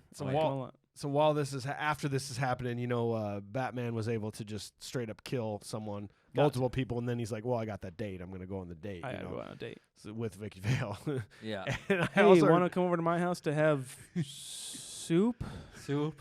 How's the soup? What? What a move! So I did again to Michael Keaton's prowess, right? He they were in that room, and like that was him improvising when he goes, "To tell you the truth, I've never been in this room before." That's very Michael Keaton. Yeah. Love the way he acted that whole scene. At the opposite ends of this long table. It's you passed the salt. Yeah. Oh, yeah. Adding to like Alfred does everything for him too. When they're like, "Do you want to get out of here? You want to go to a different room in this 100-yard house?" And then they go to the kitchen, I guess, and it's like, "Alfred, soup was a no-go. So we're gonna need you to make like a 7-course like kind of linguine meal for us. So if you could just do that." He's like, "Yeah," and then he's like talking to him, both of them or whatever. He's like, "Yeah, when he's a little kid, I used to wipe his ass or whatever." And you can tell Bruce Wayne is just like, "Okay, don't you have a nap to take? You are literally the epitome of a cockblock right now, and I need you to fucking go." I think this doesn't happen much for me, okay? So can you just move along? I think Alfred is hoping it doesn't work out between Bruce Wayne and her because Alfred thinks he has a chance. Alfred gives her a couple looks throughout the movie, and also he's like, You realize how special and awesome this girl is. You're gonna ruin it. You're gonna ruin it. I'm gonna swoop in. I'm gonna swoop in. I think Alfred wants. Yeah, I mean, he's been living his whole life in that. He doesn't get vacations and stuff. Like, hey, he doesn't like even when she does the walk of shame, quote unquote. She it's not shameful for her. It's not shameful for him either. He's like, I don't care what the fuck happened. I don't give a shit. That's an interesting hot take. Alfred's just after the V. That's weird. The double V. The double V. Yeah. The double V. That's interesting. Triple V. Triple V. Vicky Vale vagina. I'm just gonna say there, it. He's just out there triangle hunting. Sounds like a Vin Diesel movie. Triple V. Triple V. I hate it. Okay. I hate it. All right, last thing on this scene though. Dumb. He really sleeps like a bat. First of all, in the same fucking room as a woman, he's gonna be like, "Well, I would like to get some sleep too. Let me go hang upside down." Imagine if in you the woke same up, room, you just met this woman. Yes. And imagine, well, let's say let's role reversal. You just met a woman and you bed her in her bed, let's say, and then you woke up to her hanging upside down. Yes. Yeah. You wouldn't freak out or ask any questions or anything. It's like, oh, that's normal. But also, he's not a fucking bat. Yeah. Why does he have to sleep upside down? It's a blood flow. It's not like a Spider-Man thing where he got bit by a spider. There's nothing to do. Correct me, am I wrong? Dude, it lasted more than 4 hours, so he's got to let the blood flow to his brain. It's the blood flow and thing, not man. his other brain. That's right. I see. You said he's an aging Batman. I don't know. Whatever, guys. Wow. This is going on TikTok. Look, he's a creature of habit, okay? We can end it right here. Okay, what do you guys think about the movie? All right, so scene 4. Back in the criminal underworld, the Joker asserts control of Grissom's operation. Many thugs disagree with Joker but are quickly killed. Vicki grows curious about Bruce and tries to dig up information on him. The Joker makes himself known to the city by terrorizing a press conference. Using a combination of dangerous chemicals, the Joker creates a chemical known as Smilex. Combined with any normal household product, it causes a person to die of laughter. The Joker develops an interest in Vicki Vale and ambushes her at a dinner at the Museum of Art. Batman rescues her, and they are chased by the Joker and his goons. They eventually escape into the Batmobile and arrive at the Batcave, where Batman gives Vicki the information about Smilex to take to the presses. Nice. Okay, real quick. How many TVs do you think the Joker goes through on what a I'm saying, weekly man. basis? And is that punching machine? Like, is that what it's intended for? It's- Right. When he gets mad at We don't see whatever's- it ever again. I feel like if it's at that level, it's also intended for punching somebody in the nuts. A nut shot? Yeah. But he must go through. He shoots TVs. How many TVs he got, man? I don't know. They weren't. They're kind of expensive back then. The in punching 89. glove thing could be kind of like a data thing, like where he hides it in his like belt or something like gotcha. that, and Yeah, it punches it's up. just kind of it's a weird thing to me. Well, we also established a cool thing in the 80s was to get like 18 different 10-inch televisions, Right. put them all side by side, but then put the same thing on every television. You're the villain. Right. Yeah, so like, and Batman Right. does this too. He's got like 8 televisions. They all have the same thing on it. When you could just get one, Right. because you're not watching. You're not making it bigger. It's just an individual image on each TV. So, It's true. so what like you're saying Shredder, is, basically. So what you're saying is the Joker's budget conscious. Yes. Okay, yes, okay, yes, that's that's what I'm fine, saying. that's That's where fine. I'm getting at. I will Perfect. say the Joker did it right and got his goons to be like all kind of scrubbed up. He got patches on their jackets. Dude. It is pretty You cool. know, and he got them like all wearing sunglasses and everything like that. Okay, yeah. Decking the goons out, which Yep. is my yes. thing that my prop I'm prop. taking. It's my prop I'm Yay! taking from this movie is one of them Joker jackets. Thank you very much. Goodbye. no. Good night. Well, I'm taking the boombox that the dude's got on his shoulder, got the Prince. playing Prince songs.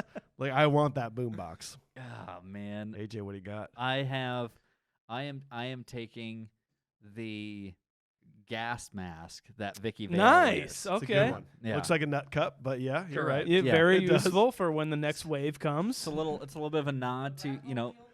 No, you can't. Nope, you cannot take the Batmobile. Yes, you can. Actually, then I want the Bat Wing. The Batwing. The Batwing. Oh yeah. No, that's too. We like normal stuff. we like. want Listen, Bruce we make a Wayne's lot of balls? money. We make a lot of money on this podcast. We can buy Batmobiles, but, Right, but like right. getting the little unique Totally. things, that's what we want. We just Yeah. kind of want to, I need to be able relate to to the store little it. people out there. I need to be able to store it, you know, like, and so that's the thing. I take Bruce Manor, Wayne Manor. Yeah, duh. You know what? I'm taking Alfred. He's basically an object. Treats him as one. There were a couple cool callbacks from the Joaquin Phoenix Joker to this. There were 2 of them in particular. So in this movie, the Joker's Smilex commercial says, "So remember, put on a happy face." 30 years later, Yeah. 2019 Joker, that phrase became Arthur Fleck's motto. Mm. He said that. So remember, That's put on a happy right. face. Also, when they're in this little dinner party Mhm. where they gas everyone and he comes to get Vicki Vale, Right. Jack Nicholson's Joker is seen looking at a painting, and he goes, "Nope, Yeah. it's called The Boy in Blue." It was created by artist Thomas Gainsborough in 1700. That same artwork, that same painting, is hanging up in Arthur Fleck's room. No shit. Wow. Okay. Nice little now, nod. now, people have said that there was not intended to be any Easter eggs in the new Joker. Like, in fact, the director's like, "No, this is a unique thing." But like, that's a crazy come on. coincidence. That is Yeah. fun. It's a crazy coincidence. Yeah, Yeah. absolutely. Yeah. Oh man. Huh. Maybe they're making their same references or something, but I don't Yeah. know. We were talking about the goons of the Joker, and I've gotta open up a couple lines of dialogue here, guys. Number one, if I see mimes coming out of nowhere in town, and they're just nowhere, I'm swinging. So all you street performers and buskers beware. I am swinging if I see this many mimes come out of the woodwork, right? Really good mimes too. For no reason. Wonderful mimes, and then at the same time, if I was one of these guys, I'd be like, wait, we're doing what? Why are we dressing up as mimes? Why are we doing this? This is the shit I want to see in a movie. Like, Yeah. I want to see the behind. I want to see the Yeah. conversation We between gotta- Joker and those guys. Yeah. He's like, this is what we're going to do. Right. So we're And putting, also, but I also bought you these sweet jackets. Correct. putting out some job descriptions out there. So we're gonna need some people who are either gun trained or mimes or mime trained. or both. Yeah, preferably both, but we can train on We the can job. do some training. Yeah, which one's more important? On the job training for mimes and guns. and we're not talking about miming a gun. We're talking about real guns. No. You need to be well versed in a Thompson machine gun. Well, now I'm just confused. So Well, don't you think the police presence that is there would be like, dudes, okay, I don't know if you're seeing this, but there's like 10 different mimes walking out there's of a the crowd bunch of mimes. Kind of heading towards peculiar, us. huh? Yeah. We should probably take care of that. Probably do something about this. No, we're fine. Yeah. You know what? Let's see what happens. So Okay, over now. Let's just see what happens. So after they do the mime stuff, then you see all these guys who are wearing these like dope members only jackets, and they got like hats and I'm like I'm trying to imagine it has to be Bob, right? It's got to be Bob who's calling up and saying like, hey, do you guys do like custom jackets? And like, Joker's not making these calls. He's not making these calls. Wait, AJ, you own a screen printing company. What if somebody called you up? They're like, all right, listen, I need some jackets. We have a club. It's kind of like a chaos club, but Oh, cool. Tell me a little bit more about that. That's awesome. Yeah, it's like I can. Well, we need a bunch of them. I was like, well, what size? I need a size breakdown, and then what's the design? The moment they sent over the design, I'd be like, oh no. I can't create this. We need at gotta be least kidding me. 150 leather jackets with the patches. And if you could actually, can we send over some stickers for our Thompson machine guns too? Yeah. That'd be great. Do you make purple suits? Do you? I'm sorry, we aren't tailors. Oh, here. we'll get that somewhere else. Then. Boss needs one. We actually don't do embroidery, but we. Sorry. They had to call somebody to get these made. That's the kind of shit I want to know about. It's a shock to me that Knox hasn't been killed yet.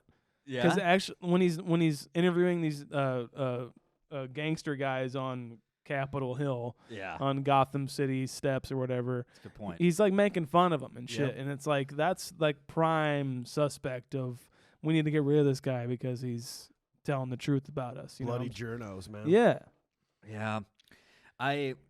Him and how Bruce Wayne is just there and he's not flinching at all. Dude, he gets shot He in the takes a shoulder. Yeah. Takes a shot. And nothing happens. And he's Why? So like it's like I like this but I don't, because he's basically maybe he's thinking to himself like, oh, I've been shot 100 times, like I'm Batman, like I've been shot a bunch of times in the bat suit, but like his thought process is changing over from Bruce Wayne to Batman. He's just being analytical. And then if I was somebody else like Vicki Vale, I'd be like, what the hell is this psycho doing? There was gunshots. He got shot. You got shot. Didn't even flinch. Yeah. Nothing. I saw him sleeping upside down last night. These are the things that start to make you go, huh. Technically, he should be spurting blood out of his shoulder because Yes. it's all there right now. Yeah. He's not wearing the bat suit underneath his jacket. No. So what the fuck? All I can say, guys, is this town needs an enema. Okay. This podcast needs an enema. This podcast. One quick thing: the party, this little party montage of 3 minutes, where they like walk in and they're destroying paintings. Yeah. Oh, yeah. This is the shit I don't like about this I movie. don't like it either. I just Yeah. the look how wacky I am. I'm the Joker. I'm so wacky. And Like, my I guys don't- are and just my as guys. jokey. And like Prince songs. Yeah. So It's John just- Peters, the producer, they wanted to get Prince and Michael Jackson in on this bullshit, but Michael Jackson was like, I'm touring and I have Neverland stuff to do. Ask Prince. He's a weirdo. Yeah, Prince.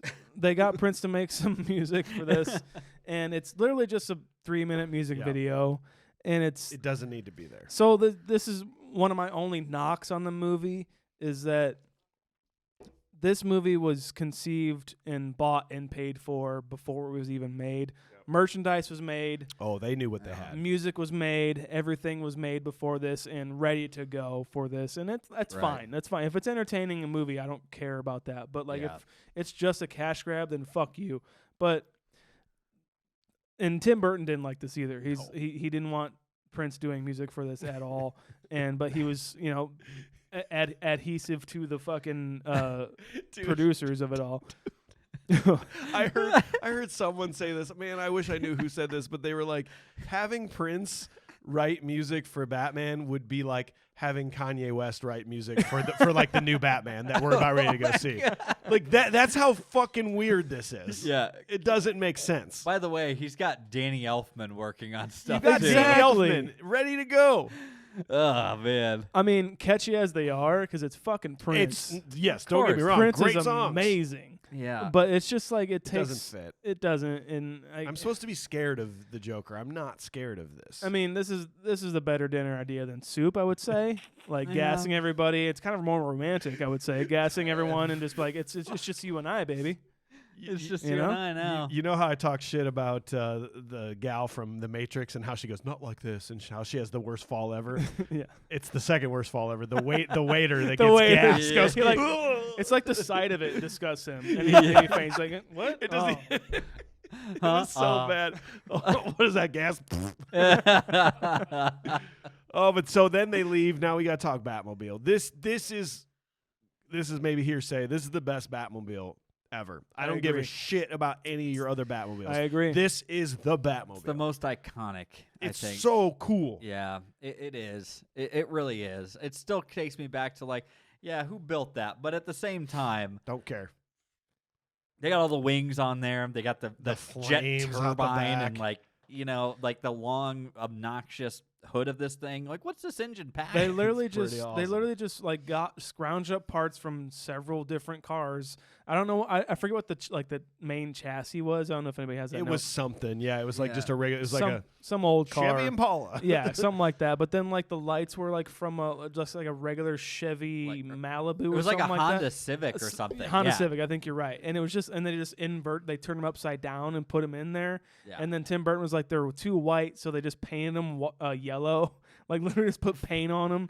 And they got a jet engine, like a legit jet engine on the back, and like Ferrari lights on the back, to like circle lights because they wanted it to be the same Yep. shape as a jet engine. It's just like they just scrounged everything up. And there you go. These were the moments as a kid that I was just like, oh my God, this movie's so awesome. You're just like, holy shit. I have, yeah. I still have, because it's not in this movie, but in the sequel when it breaks off and turns into a missile in Yep. Batman Returns, I have that car, so you can press a button and the two things like veer off, and you can have just the Bat missile, and it's fucking awesome. The Bat missile. Tell me the most Tim Burton scene of this entire movie. Oh, It's literally when the car is driving through the Tim Burton woods and leaves are flying Oh everywhere. yeah, I mean, this is Tim Burton, and it is Yeah. so epically Tim Burtonly awesome when that fucking car is flying through the woods and a million miles an hour and leaves are flying everywhere. Like where's his mansion at? yeah. yeah. It's like, and by the And way, doesn't she know that she's like, that's Tim? Isn't that Bruce Wayne's mansion? Yeah, that I was exactly. just at? that's what I was saying. Like, she's totally coherent and conscious for this whole thing. She's like, oh, I've taken this road before. That's Bruce Wayne's. Wait a second. And the thing is, he didn't even need to bring her to Bruce Wayne Manor at all. No, he didn't. He could have just like taken the film from her and knocked her the fuck out and put her on her bed. Yeah. And she didn't even need to see the Batcave. Yeah. But I guess like he's in love with No, her. and he wants her to find out. But if you're in secretly. love with a woman, you don't ask how much they weigh. I'm just saying that. Right. And you don't weigh 108 pounds. You're beautiful, Kim. Serious You're faux gorgeous. pas. You are beautiful, but you do not weigh 108 pounds. No. And it's just like, how much do you weigh? What the fuck, asshole? Yeah. 108 pounds. This relationship isn't going to last. I could have told you that. It's starting on toxic questions and her lying. So, Yeah. you know. Then he's like, see the thing on my belt? Grab that. It's like, you fucker, you're a pervert. You grab it. You grab it. He also was like, grab this, and then within a millisecond before she had time to even react. Wait, what? Hang on. Wait. Explain this real quick. I Yeah. need, like, is there a button that could take me up or down? I just need to know. Oh, I'm dead already. Okay. By the way, I think he's seriously overestimating her upper body strength. Of course. In this entire movie. yes. She's hanging up there for how long? And was she pulled herself up? I didn't know she was on fucking Ninja Warrior. Didn't know. Jesus, And then man. he has the audacity. He's like, you weigh a little bit more than 108 pounds. It's like, well, it's the all soup diet that you have me on right now, Bruce Wayne. Like, can we eat something else? Jesus Christ. A lot of sodium, okay? Yeah. Water retention. God. The thing that always got me as a kid that still gets me now that they didn't put much thought into is they get back to the Batcave and he's like, I figured out the Smilex and here's the information. Yeah. Here's what it turns out that hairspray mixed with lipstick and perfume is the killer. That's it. Literally what she's wearing. Yeah. She has The whole movie. lipstick, perfume, and hairspray on from here on out. She's And, Vicky Vale. She's got the antidote. Right. And they just does Smilex. What did they say? Like Smilex only killed like 18 people. Yeah. Like it's not working out very well. No. So this isn't pandemic. Yeah, it's like talking about COVID. 0.001% of people died. I'm still gonna risk it. Let's talk about skewed numbers. Sorry, that's how this would Our go. own. If Smilex was real nowadays, that's how it would go. They'd be That's like, true. "Ugh." That's right. You are the Joe Rogan of this podcast. You are. Oh my God. All right, what do you say, boys? You want to get on the last Let's scene do here? it. Well, you might as well. I mean, it's pretty suggestive when he's like, you have one other thing I want. It's just like, oh, and you just left her on the bed. I don't Your like tits. this. Didn't even like put her on her back and No. like comfy under a pillow. or No, something? no No. blankets or anything. Just left her there all exposed and definitely copped a feel on the way out with that film. Got so, yeah. Got to. All right, so final scene. Bruce wants to tell Vicky that he's Batman, but they're interrupted by the Joker. During a press conference about the 200th anniversary gala, the Joker takes over and proposes a vicious plan to get Batman to appear.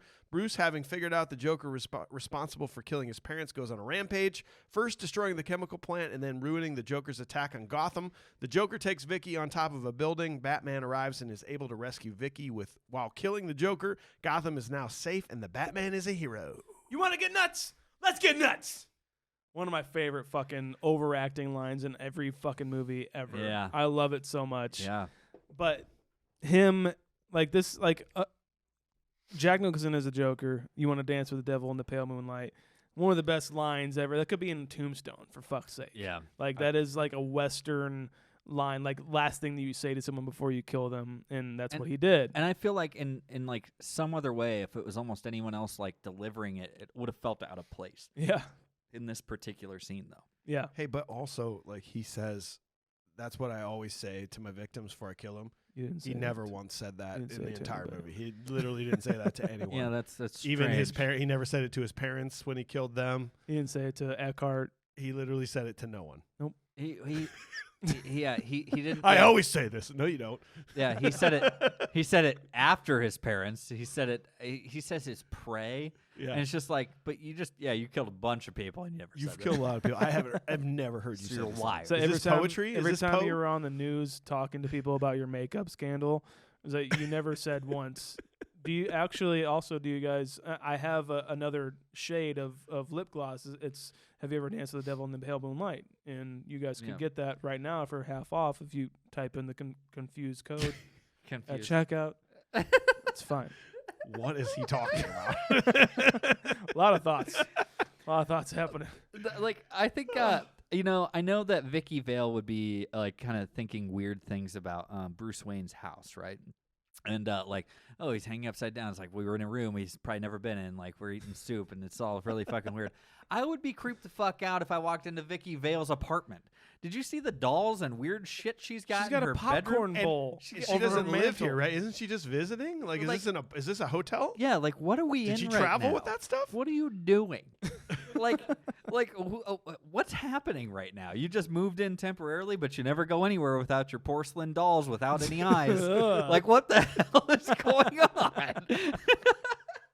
I'm sorry, man. That's too creepy. And then yeah, you've got I love Michael Keaton's outburst. It's Yeah. brilliant. Yes. And I definitely saw a little bit of Beetlejuice in there. 100. That is the Right? Beetlejuice right there. Yes. That's Beetlejuice. You see it in his eyes. You hear it in his voice a little bit, man. It's crazy. The way he like says his S's is just like pure Michael Keaton to me. Like he's like, you want to get nuts? Let's get nuts. You know, I don't know what it is. He kind of comes out of it like really quick. Nuts, Yeah, nuts. yeah, yeah. Did you guys ever see Dream Team with Michael Keaton? Love that movie. Okay, good. Yeah. That came out earlier the year that this came out too. So he was Oh, okay. he was kind of on a roll at that point, just taking rolls, going nuts. Yeah. So let's talk about how Alfred literally. I mean, there's no easy way to say this. Alfred literally just breaks the wall He just and gives up. goes. I'm bringing the girl that you slept with one time that you might be in love with, and we're just gonna show her where the Batcave is. Right. Yeah. She's also like into reporting and news media. We're just Yeah. gonna show her where it is, and I'm gonna walk away. Yeah. And his, Fucking Alfred just messes up big time. his I guess I'll just reaction, deal Michael, with him later. Bruce Wayne's reaction is just like, Oh, that's it. He's He's, oh, you're here. you're just dick move, All right, Alfred. Alfred. Dick move, bro. What the fuck? Could you go make some soup, please? Yeah. I guess we're gonna need some soup, please. Some soup. Yeah, I don't know. That's crazy. It's true. What Well, the fuck? and like so, and that's the thing. Bruce Wayne escapes from like I'm trying to like timeline this shit. You know what I mean? Because it's like Bruce Wayne like he kind of escapes from after Joker visits and stuff. By the way, which was not even a kidnapping. He was just showing up with a random box for bullshit, and then he happens to shoot Bruce Wayne, and then he leaves, and then like Alfred brings Yeah. her to the Batcave. And also, why didn't he just like be like, "Hey, Vicky, I'm okay"? Yeah, Where was he running off to? yeah. He just I need to escape as quick as I can. right. It's just like okay, like what is this continuity? What's going on? I don't even know what Yeah. the hell's going on. Yeah, I like, agree with you, man. That was a big. It's kind of a gripe of mine. Yeah. The end of this movie just sort of kind of drags on a little bit. It's like yeah, it does, especially like the bell parade. tower scene, the Well, parade leading into the bell the tower. parade was just like another long ass montage. Another which Prince is like music video. another Prince music It video. was. And then you've got like the gas is in the balloons, but like, is that the perfect like weight of helium to like keep the balloon? Is there also helium in there too? Yeah. And then like, by the way, like she gets in the car with the like to protect herself from the gas Yeah. in like an old car and rolls up all the windows and like, you know, gas is going to make it in there. And then Yeah. when she drives away real quick, Yeah. real quick, she crashes into something. You can see the back windows open in her car. So like Weird. the windows weren't even closed in her car during this gas thing. And Like she almost kills Knox. yeah. I thought she did because I don't even remember seeing him later on. I don't to be either. honest. Oh, you see him. Does Wait. he? I think we do, but I don't remember it. Oh, I don't know Okay? actually. I feel like Knox is dead, and it's her Oh fault. no, Knox is alive at the end because he's like, he goes, well, how do we call him? Batman. He's that's like, how do we right. call Batman? He is Oh. alive. I've been watching another dog of our friends or whatever, and it's been fucking crazy over at a house. So Okay. I watched this. I've only got to watch this twice, which I usually watch a movie 500 times before we do it. Yeah. But watching this scene, I was distracted by one of the dogs or whatever, both of them fucking fighting and shit and stuff. And then I turned back. I'm like, is the gas supposed to make people go crazy? And then like that's why people are like piling on her car, and that's why like did Knox turn on her? It's like a zombie gas. Does it kill him? Does it? Because just, why'd like, she we hit don't him? know. I don't know why. I looked up and like she was hitting him with the Yeah. car, Yeah. and he was dying. It's apparently. implied that she was protected from the gas by being in an old car. Yeah, It's implied. So yeah, we don't even know. I don't know. But he was fine because he had like a handkerchief over his mouth. Right. No, That's- that filters it out. Wearing his K-19 or whatever the fuck it is. You know, you only need one level of protection. Cut that. But Nope, we're talking about COVID now. Oh yeah. shit, dude. And Oh, like no. So, but my other thing was like, hey, it's like, hey, it's Joker. This is like the last time before he breaks another TV, probably. He's like, it's Joker here. He's like, I know I tried to kill you all previously with all my chemicals and shit, but now I'm just gonna offer you a bunch of money, and if you come on out, you'll get a bunch of money. I tried to kill you, but now I'm a nice person, and it's just like. This makes people want to go out. Hey man, I don't wear makeup. I'm gonna go get some fucking money. I'm going out to Like- the parade and getting some Joker bucks. And Joker where are the parents? Where are the parents? Where are the parents? No, here? no, where are the cops is what I'm trying to say. Like the police force just disappears at some point in this movie. They are It's just true. non-existent. Yeah, true. like they don't want anything to do with it, and you're just sitting here like wondering like, oh yeah, we're gonna come out for a parade and a celebration, and like there has to be some sort of infrastructure here, right? Because they're all waiting along the sides of the did roads. they apply for their permits to close the streets down? Correct, exactly. Like, hey, here's our. So if Joker was gonna do a parade, he had to give like the route, and the police had to have known about it. Like, you know what I mean? Like, there's some problems here. Okay, where did they order those balloons from? Too, you got to go through the proper channels. Yeah, exactly. It's like, I need a big balloon that looks like a Pinocchio baby, like a penis nose, like kind of thing. Yeah, his nose is gonna look like a dong.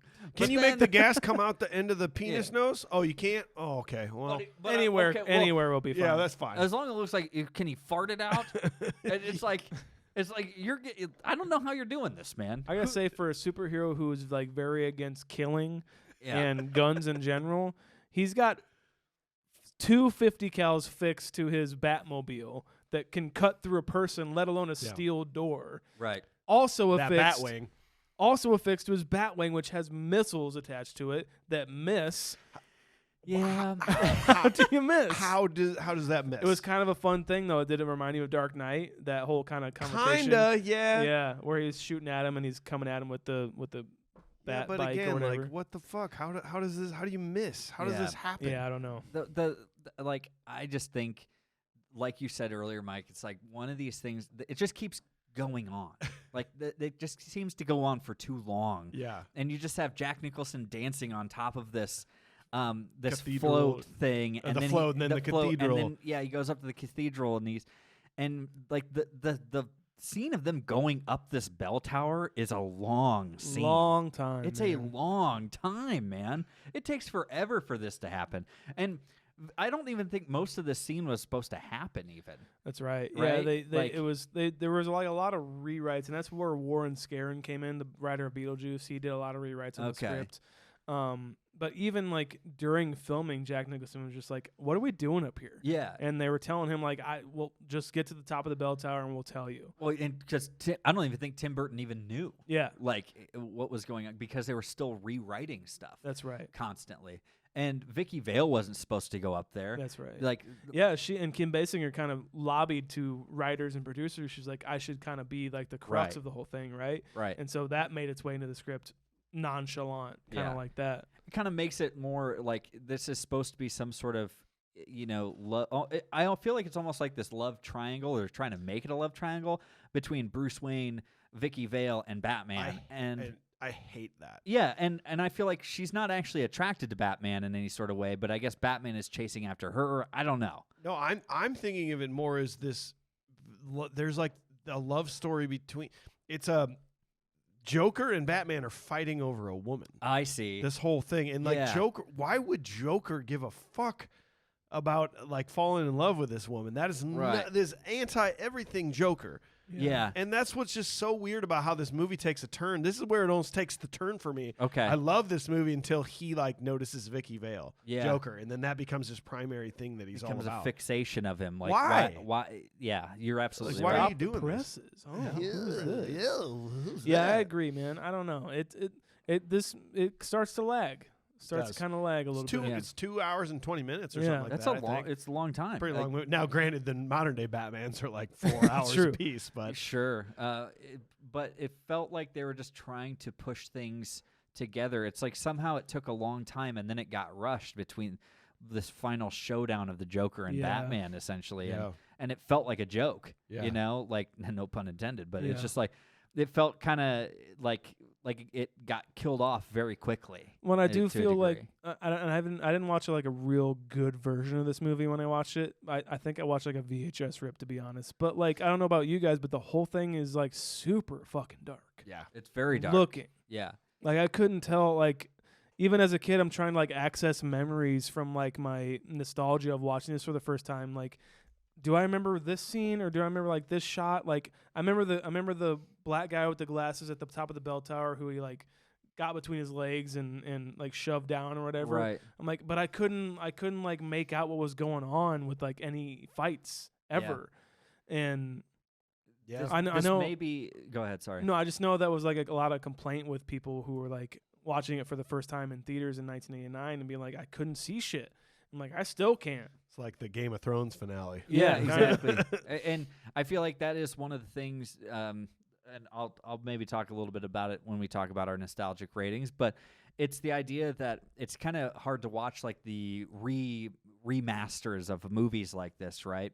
Is because it was made that way for a specific reason, and by taking away those elements of the darkness and whatnot, it makes you see the flaws a little bit more clear.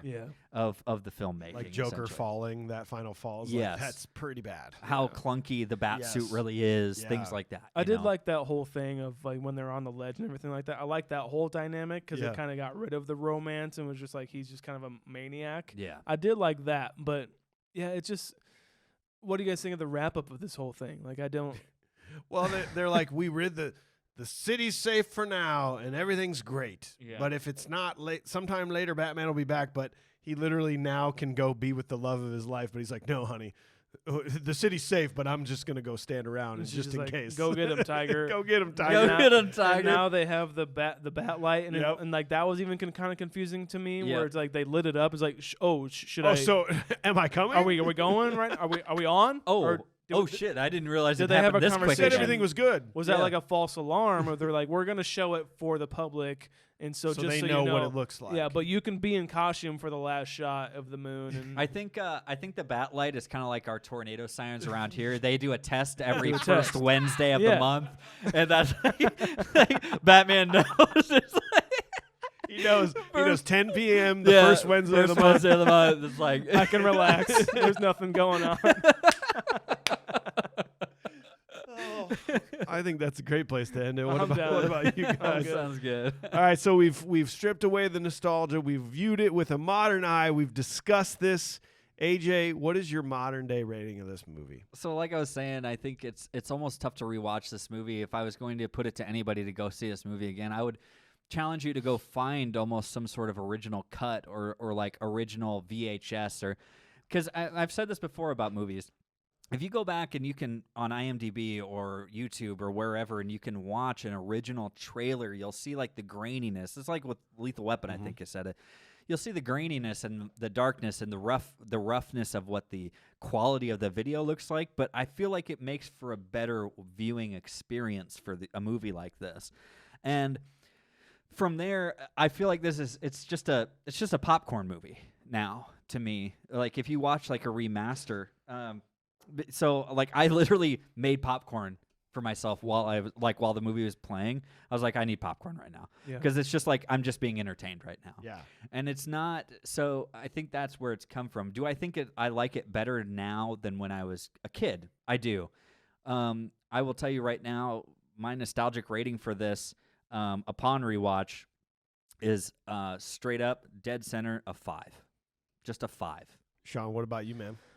Yeah, I was a 10 for my nostalgic rating for this, and I gotta say, like as a movie as a whole, in my adult life right now, it's kind of go down, just because that I kind of might agree with some of the critics where the script is maybe not there a little bit, and it's a little too long. It's a little, it takes liberties that don't make sense to me. The performances are fucking great. The production design, the direction is flawless. Everything is great. I just think the script kind of lacks a little bit. I don't really buy the makeup part of his maniacal plan. It just seems like a little hokey to me, a little bit. And it just lags a little bit here and there. I'm gonna, man, I can't even believe I'm saying this. I'm gonna give it I think I'm gonna say 6.3. 6.3 for Shaun. You cannot deny the importance of this movie. Sure. This movie changed the landscape of superhero movies. I mean, literally, Superman was maybe the only thing before this of recent memory, and even that was a little hokey. This was like, whoa, we can get dark with superhero movies, and we can just had we not had this movie, there's so much we wouldn't have had. Absolutely. And I agree with Shaun. Performances were amazing. That nostalgia for me is overloaded on this movie. But at the same time, I watched Dark Knight 3 sheets to the wind on a plane a couple weeks ago, and it was the most entertaining. Yeah. That movie is an absolute masterpiece, and it takes everything of this movie and just blows the doors off of it in so many ways. And so you can't. It's hard. You can't make those comparisons. Right. But you have to. Like I mean, the importance of it is undeniable, but it also just does not hold up anymore. Yeah. I will still watch it like from time to time, but I'm not going to go out of my way to search for it. So I'm down to a 5.1. So that is a 5.46 for us as a post rating, which is the exact same rating as Mortal Kombat.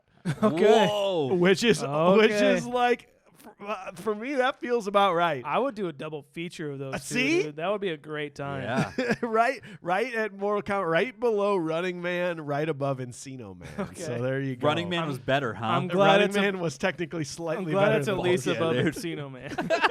I don't know.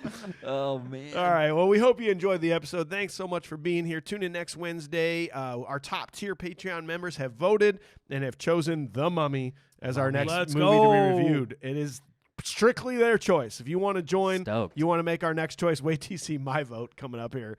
It's pretty ridiculous. So you can join us on Patreon. After that, we're heading to South Boston to talk about Boondock Saints. Holy shit. Oh my God. For March 17th, St. Patrick's Day. All Saints Day, right? Yeah, Number of course. 2. Yeah, of course, AJ. Whatever you want, man. Also, if you're new to the podcast, go back in time. This time last year, check out our mini bite about Nickelodeon Guts. Oh, Was yeah. really not that. It didn't have that many listens, but that is a fun episode. If you It was if you have good. any nostalgia about that Nickelodeon era, you're going to want to check that one out. Very worth the listen. 100%. so. Heck yeah. All right, thanks for listening, guys. Please stay in touch with us by following on all of our social media platforms at Confused Breakfast on Instagram, Facebook, and TikTok, and Confused Be Fast on Twitter.